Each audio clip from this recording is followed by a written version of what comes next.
Hello everyone, कसे आहात सगळे? मस्त बऱ्यापैकी इकडे पाऊस झालेला होता आणि मी जे पावसात छोटे छोटे रोपं लावलेली होती मी आज तुम्हाला ते दाखवणार आहे. चला तर मग बाहेरचं वातावरण पण बघूया. किती छान आहे वातावरण. मी की नाही पाऊस पडण्याच्या आधी जे छोटे छोटे रोपं लावलेली होती ते मी आज तुम्हाला शेअर करणार आहे. बघू शकतात हे माझं अंगण आहे. किती स्वच्छ आहे. मी रोज टापटीपपणे झाडून ठेवते. इकडं ही माझी झाडे आहेत जी मी पावसाळा लागण्याच्या आधी लावलेली होती. तुम्ही बघू शकतात किती छान झालेली आहे. आणि हे आहे बेलाचं झाड. तुम्हाला मी जवळून दाखवते. हे बेलाचं झाड आहे. हे बघा, ते पण आता छान मस्तपैकी फुटलेलं आहे आणि मोठं होत आहे. इकडे पण हा रबर प्लांट आहे.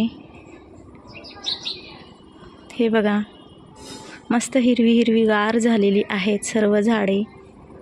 इकडे हे शमीपत्र आहे जे आपण महादेवांना वाहतो.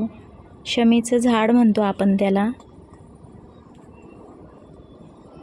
इकडे आहे कढीपत्ता. कढीपत्ता पण छान मस्त बहरलेला आहे. तुम्ही बघू शकतात किती छान वाटत आहे. सर्व झाडे अतिशय छान हिरवीगार दिसत आहे. हा आहे गवती चहा. इथे हा छोटासा गवती चहा आहे. तो पण छान फुटलेला आहे, मोठा होत आहे. हे बघा, हे आहे जास्वंदाचं. हे पण लाल फुलांचं आहे. याला काय म्हणता मला माहिती नाही, पण हे पण खूप छोटं होतं.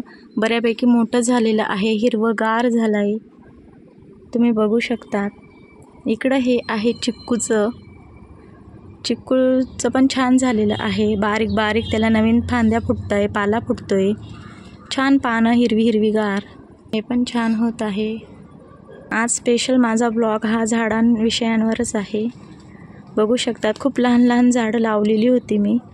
ती आता मस्त हिरवी हिरवीगार झाली आहे. तुम्ही पण लावा, छान वाटतात घराच्या आजूबाजू.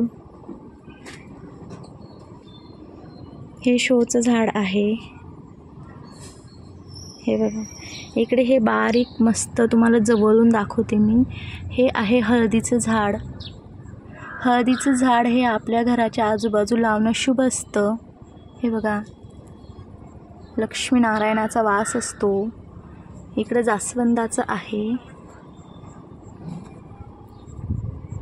हळदीचं झाड आणि त्याच्या शेजारी जर आपण बेलाचं झाड लावलं तर आपल्या घराच्या अवतीभोवती प्रसन्नतेचं वातावरण असतं आणि घरात लक्ष्मी नारायण सतत वास करतात.